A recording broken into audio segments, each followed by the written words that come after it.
Welcome to Blue Nile. We hope you are enjoying solving past questions with us. Let's take a look at a big question. We are going to talk about a question from the June 2011 exam called Minnie.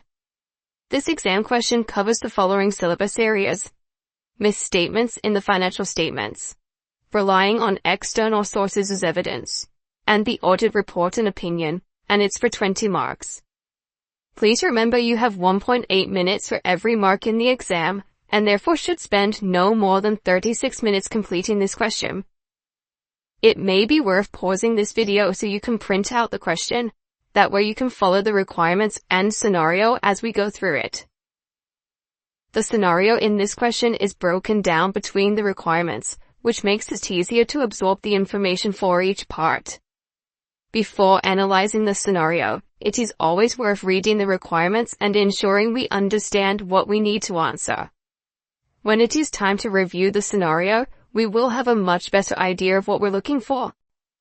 Let's now break down each requirement and plan our answer. Part A asks to explain the term misstatement and describe the auditor's responsibility in relation to misstatements. Whilst there is information provided before this requirement, only knowledge from your studies is needed in answering this part. This is a 4-mark question, and so no more than about 7 minutes should be spent on this. Part B asks to describe the factors Daffy & Co. should consider when placing reliance on the work of the independent valuer.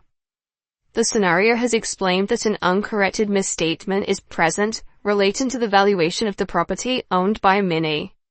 This requires you to apply this scenario to what you know in relying on external sources for evidence. As this is for 4 marks, no more than 7 minutes should be spent on this again. Part C includes more information regarding Minnie and some issues picked up during the audit. There are 3 issues each referenced at parts 1, 2, and 3, with their own marking allocation of 4 marks each. The requirement is to discuss each of these issues and describe the impact on the audit report if the issues remain unresolved. There are 12 marks in total for Part C. Care should be taken to ensure your time is split evenly between each part of the requirement, and no more than 22 minutes should be spent on the whole of Part C. Let's now start structuring our answer and go back to Part A. This requirement really tests your understanding of misstatements and the auditor's role in reviewing the financial statements. A well-prepared candidate would have no problem with this part. The requirement is asking for 2 things. You must be able to explain what a misstatement is and describe the auditor's responsibility to them. In order to score 4 marks, it is important to be able to define what a misstatement is. ISO 450 gives us this definition, which could be learned and then presented as part of the question. Alternatively, an explanation in your own words, if detailed enough, would also score you the mark. From ISO 450, a misstatement is a difference between the amount, classification, presentation, or disclosure that is required for the item to be in accordance with the applicable financial reporting framework. These misstatements can arise from error or fraud. In other words, it's the difference between what is shown in the financial statements and what should be shown, according to the financial reporting framework being followed. Now we have explained a misstatement, we can then focus on the auditor's responsibility in relation to misstatements. This will give us the remaining 3 marks. The key responsibility is that the auditor must review the financial statements for misstatements, and then assess whether they are material. If deemed material, it means a misstatement could cause someone to make the wrong decision based on the information in the financial statements. It is also important to remember that the auditor is also responsible for recording errors or misstatements detected throughout the audit process. Some in isolation are deemed material, but other small errors could also accumulate and collectively become a material misstatement. The auditors must review all misstatements at the end of the audit process to ensure any material misstatements are identified.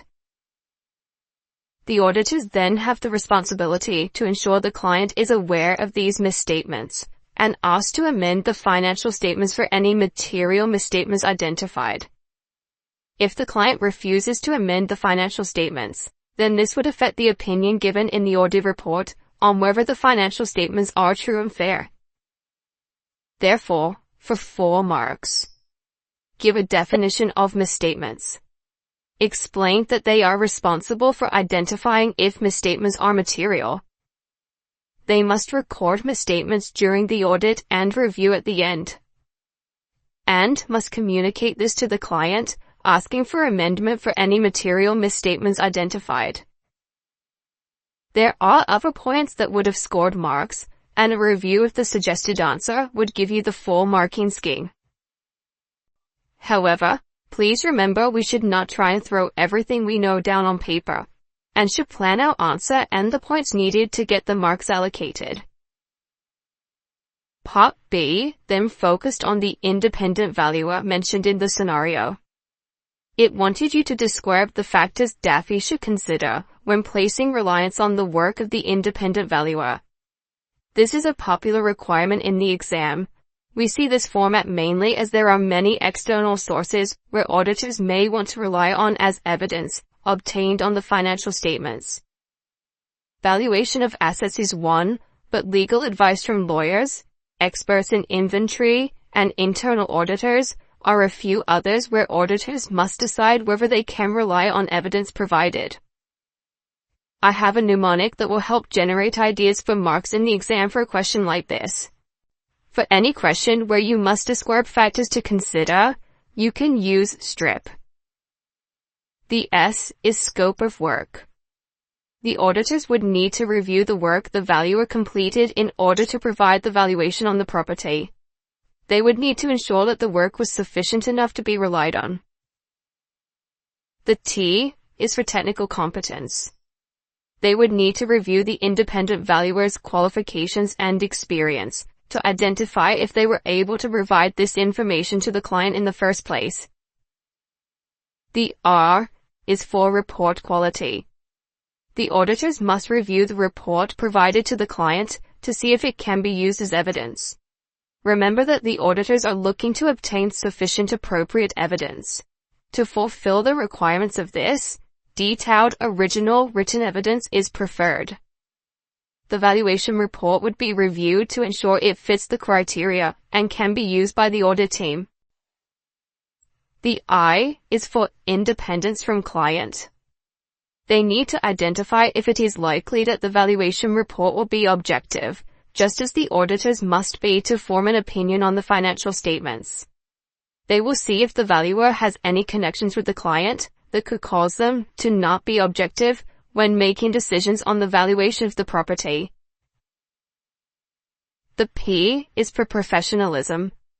They will need to identify if the independent valuer has a good reputation and is effective in the work they provide to their clients. This will give further evidence to help decide how reliable the information within the valuation report would be. As a 4-mark question, only 4 of these points were needed. This mnemonic can be used to apply to any question where relying on others' work is being assessed. Part C was a standard audit opinion question. It is given 3 issues found from the audit of Minnie, and the requirement is to discuss them and show your understanding of the impact on the audit report. Remember that you need to consider the following when deciding which type of audit opinion should be used. Are the financial statements true and fair? If not, is it because of a material misstatement or a lack of sufficient appropriate evidence? Is the issue material or material and pervasive? And what impact does this have on the wording in the opinion section? With 4 marks on each issue, it is a good idea to have the standard approach so you have enough points for the marker to allocate the marks. And so for each issue, discuss the problem in the scenario and why it is a problem. Numbers have been given, so calculate whether it is material to the users of the financial statements. Then explain if the issue is not resolved by the client, what type of audit report would be issued explaining the reason. And you would finally then explain the wording of the audit opinion and the format within the audit report. These 4 points will give you the 4 marks for each issue and in turn give you maximum marks. Issue 1 explains that depreciation has been calculated on land and buildings, element of the cost.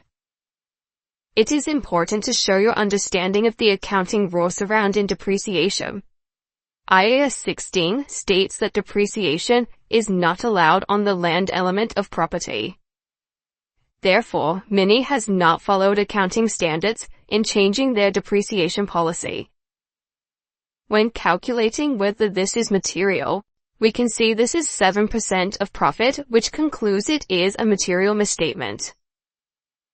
As we have a material misstatement, if not corrected, it could be misleading to the users of the financial statements. Therefore, if the issue remains unresolved, the auditors would need to issue a modified audit report with a qualified opinion due to a material misstatement. You would conclude that this is material and not pervasive, as it's only 7%. Therefore, an except for opinion would be included in the opinion paragraph of the audit report. A basis for opinion paragraph would also be included explaining the incorrect treatment of depreciation on land. As we can see, there are 4 points for 4 marks, and the same approach will be taken for the remaining 2 issues. Part 2 explains that there was a problem with the backup for 2 months' wages records. As there is no computerized evidence on this proportion of wages, it would be important for the auditors to identify if other evidence can be obtained to confirm the amounts in the financial statements. As the value of wages and salaries for these 2 months is 11%, it is a material issue. It would mean there is not enough sufficient appropriate evidence to confirm the wages and salaries balance in the financial statements. Therefore, if unresolved and they cannot obtain sufficient appropriate evidence from other sources, they would need to modify the audit report with a qualified opinion for this reason. The matter is material and not pervasive, as it's only 11% of profit, and therefore the opinion would be an except for opinion. A basis for opinion paragraph would be included explaining the corrupt backup. Part 3 explains that there is a $5 million lawsuit being made against Minnie. This is ongoing and has been disclosed as a contingent liability in the financial statements. The treatment appears to be following the requirements of IAS 37 correctly, as if possible the lawsuit would cause an outflow of resources, provision in the accounts is needed. Therefore you could conclude there is no disagreement between Daffy and Minnie. Calculating the size of the lawsuit, we can see it is 50% of profit, and so it is significant to the user of the financial statements. As it is a material sum, it is important for the auditors to draw attention to the issue. The audit report would state that the financial statements are true and fair, as they have correctly followed accounting standards. This is an unqualified opinion, as it has not been modified from the wording in the auditing standards.